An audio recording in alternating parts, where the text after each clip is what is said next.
और अब खुदाई सच्चाई के बीच होती सियासत से खबरदार करते हैं। यूपी में संभल से मंदिर की खोज का जो सिलसिला शुरू हुआ वो अब शहर शहर पहुंच रहा है। आज मुजफ्फरनगर से लेकर जौनपुर तक से ऐसी ही खबरें आई। जौनपुर में कब्रिस्तान में शिवलिंग मिला। मुजफ्फरनगर में बरसों से बंद मंदिर को दोबारा खोला गया। उधर संभल में हिंदू बनाम मुसलमान की राजनीति का सबसे बड़ा केंद्र बन गया है। संभल की शाही मस्जिद पर दावेदारी की लड़ाई पहले से चल रही थी। अब संभल के चंदौसी में ऐतिहासिक बावड़ी मिली है जिसकी आज भी खुदाई जारी है। कल संभल के चंदौसी इलाके में खुदाई के दौरान करीब 150 साल पुरानी बावड़ी का पता चला था। कई सारी चीजें जो हैं वो संभल से निकलती रही हैं और इस वक्त चंदौसी में ये बावड़ी जो है वो प्रशासन के द्वारा देखी गई है। आप देखिए स्ट्रक्चर कैसा है। बावड़ी जो है पहले के जमाने में उसका इस्तेमाल पानी को स्टोर करने के लिए रखा जाता था, सैनिकों के आराम करने के लिए रखा जाता था और मंदिर के दरवाजे जिस तरह से होते हैं उसी तरह का ये स्ट्रक्चर है। मेरे सहयोगी प्रदीप गुप्ता आपको तस्वीरों में दिखाएंगे कि देखिए कैसे जब आप मंदिर में प्रवेश करते हैं तो उसमें किस जैसे स्ट्रक्चर होता है वैसे ही स्ट्रक्चर यहाँ पर फिलहाल बना हुआ नजर आ रहा है। यहाँ पर एक सुरंग भी है। बावड़ी में जब आप नीचे आएंगे तो वहां पर आने के बाद आपको जो है सीढ़ियां मिलेंगी। सीढ़ियों के बाद सुरंग है और ये देखिए तस्वीरें सुरंग के अंदर हम आपको लेके जा रहे हैं और यहाँ पर लगातार जो है वो खुदाई प्रशासन के द्वारा की जा रही है।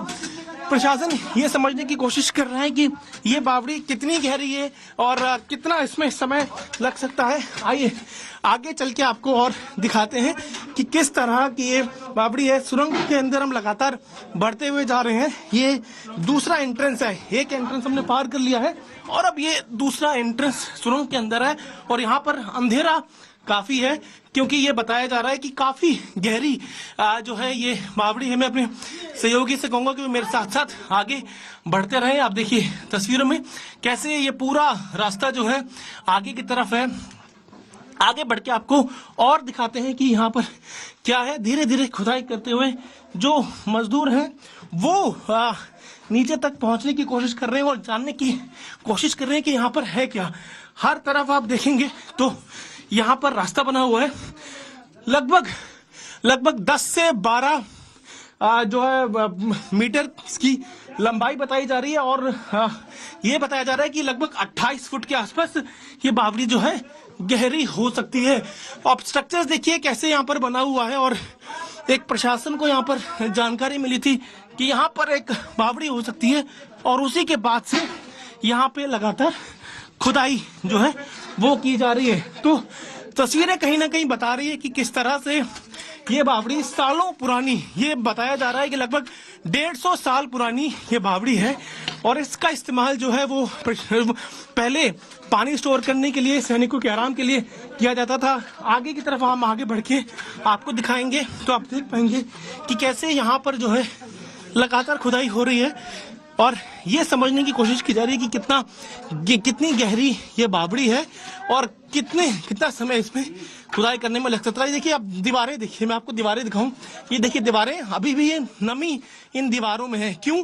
क्योंकि बावड़ी जो है उसमें हमेशा से पानी जो है वो स्टोर किया जाता था। ये ठंडी रहती थी। सैनिक जो है इसका इस्तेमाल काफी चीजों के लिए कर लिया करते थे और देखिए कैसे यहाँ पे लगातार खुदाई का काम चल रहा है।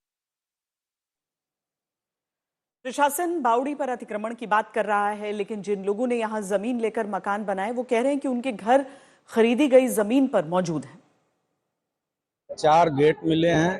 जो गेट अंदर तक कितनी दूर तक जा रहे हैं ये आगे की खुदाई के बाद ही पता चलेगा।